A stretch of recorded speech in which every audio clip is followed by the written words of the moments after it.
Yesterday, I told the beginning of the story of King Nebuchadnezzar, who got a massive chunk of humble pie because he had his entire kingdom ripped from him because he refused to acknowledge that God is God and he was not. And essentially was taking credit and glory for the work of his hands, for the kingdom that he was ruling, instead of giving the glory to the one and only God.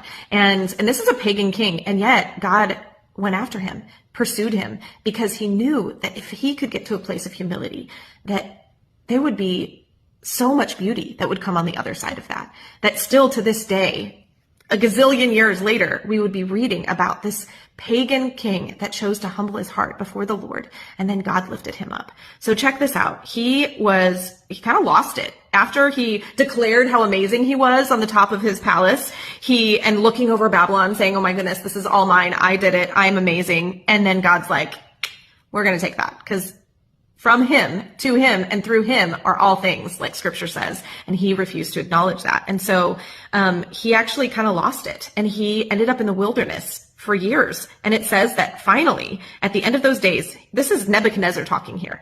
I, Nebuchadnezzar, looked up to heaven, and my sanity returned to me. Then I praised the Most High and honored and glorified him who lives forever. For his dominion is an everlasting dominion, and his kingdom is from generation to generation. All inhabitants of the earth are counted as nothing, and he does what he wants with the army of heaven and the inhabitants of the earth. There is no one who can block his hand or say, what have you done? At that time, the moment he acknowledged, and this is exactly what the dream that he had that Daniel interpreted for him said, is when he acknowledged, then it would be restored. And it says, at that time, my sanity returned to me, and my majesty and splendor returned to me for the glory of my kingdom. My advisors and my nobles sought me out. I was reestablished over my kingdom, and even more greatness came to me. Now I, Nebuchadnezzar, praise, exalt, and glorify the King of the heavens, because all his works are true and his ways are just. He is able to humble those who walk in pride. Whoa. Talk about a before and after. This is the guy, remember, that threw people into a furnace if they did not worship a statue of himself.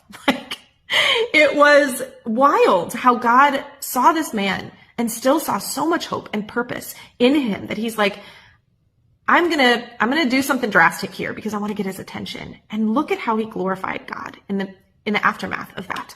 So I think it's such a good reminder for all of us. We have to always be remembering and to not think of ourselves more highly than we ought.